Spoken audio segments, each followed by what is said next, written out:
kan react le don me a react tila khatia han en hovel khamo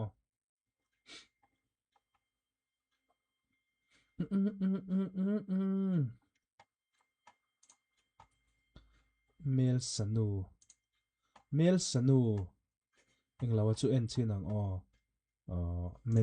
mendala la chu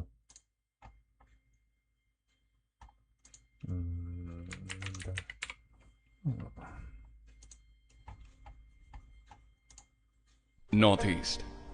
where the sun rises first and where it also rains.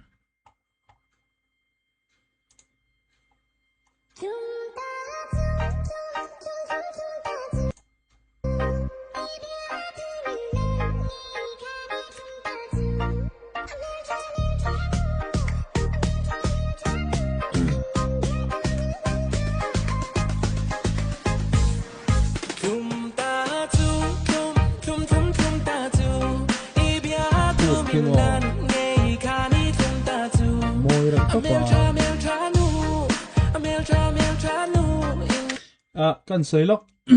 ma nimin ange engting nge mani khan hemi mendalan hemi a he heta kan mu mel sanu ti aron ti hemo I soisel ti la aron soisel deuh khan oma ke chu le lama chuan hei tun lai ti ve khang lang la no pang le chong tlema la nau ke ni ai la no pang le chong men dal he kumen sang ni ka hre chi lawa ma seng po lo ni se mel sanu ti ron mang te hi ke chu ati hei ati nge hemi a ming ron a la thu pui ron da hian I min ron sap trong engting e yang min ron attract ang kha mo khati ang kha khati ang zong khan ke ma chona a kal le a thare ka til tuka anon soi sel po kha a om lo po ka ti chong lawa hei mi zo trong a chon mel sanu ti te kha chu adik lo top ta ma se hei ati a hla hi a hla thu kha ati cute ati chu ti china thang thar le zol kan ti ve khang lang I khami ang tan po khan mel sanu ti hi chu hei enge in milang an ma ni ang I thirna tang chuan mo ma se tam taken ron soi sel po kha a om lo po ka ti chong lo ma se ke ma bi ka chuan mi zo tong thu dik lo chu ani ti chu ka khathau ma se hemi te hianin tun lai thang thar tlei rol no pang le zol te chu chuanin enge ati dang lam ngo tang karing vetlat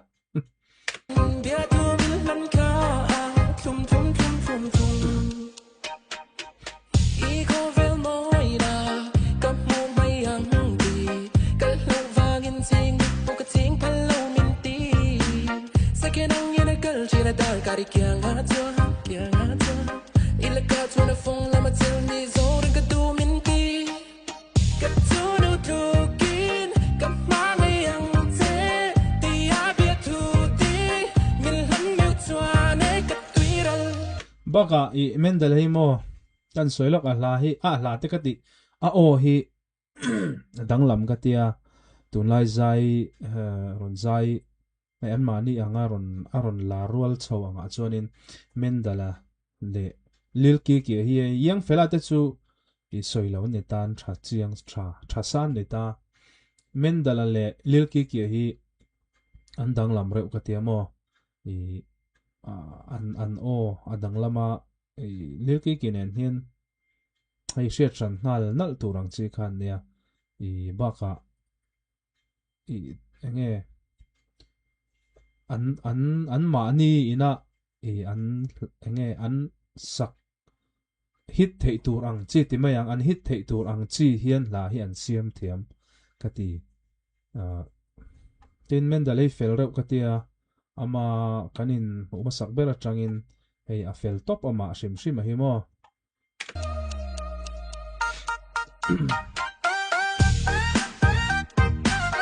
khi thil khi a soi chak eng lo lu tu ka mo helai an ron lam hi le music ron kal hi ain me ba ka hei hi a fu lu tu ka chan chu entinan di cham boi pui te e karil ro lo lang thut kan soilok di cham boi pui chu guitar atira ti a local ta kha kan benga hian a cham tlat to mai ne chu chu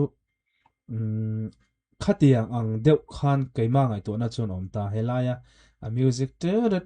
ti pa an lam hemi an dar soi le hemi lam te hi mo a fu thlot helai hi chu a hla dang khi a thalo ni lovin ama tuna hemi hla chon hei he thil hian a choi top khatia chan chu i hemi music video ringo thi ni lo ta nakin zela i te khan asa chonga a live perform a live a zaina te a hit chho don to ke thil hemo mi puya he ta mi pui le ama khan in po na thade kha siam don chiang lu to ka hian a fu top phe hi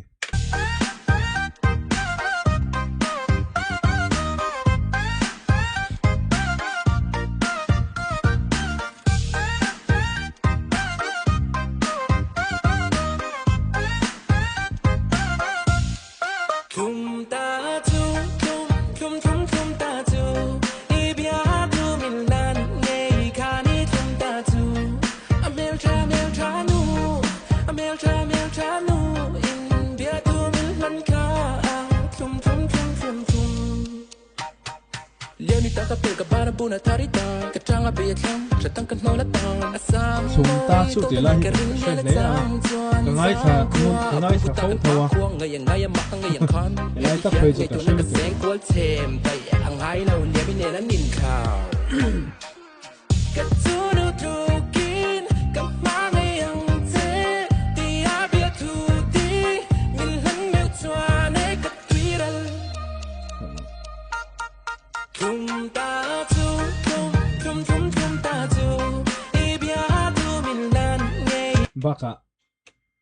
men da lai chu at af a ngao hei kaning ka shok hi mo a nok lu to ko eng lo ang hi shok ti nok tu hi om reng mai music video re hi meichia nula mel tha atun lai a polar mo khati ang mi pona mel than ti ang hi aron thlang chat zela hei hian a music video hi engi mo chena avor don ti hi asia a thlang chengai lo ne chhuak tlat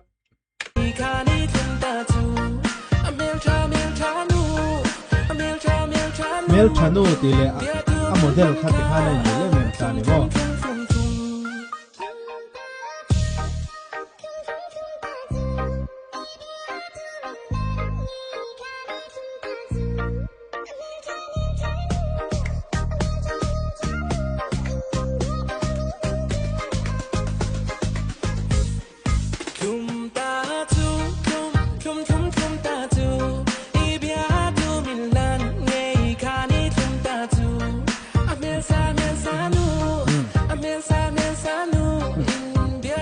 chu lok kan soi lok tuna mel thanu ti ama zongin mel thanu ti ta khata mel sanu aron ti kha hei ka benga chon mo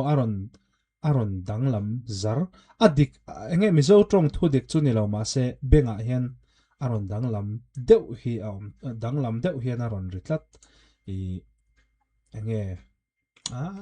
hei chu ta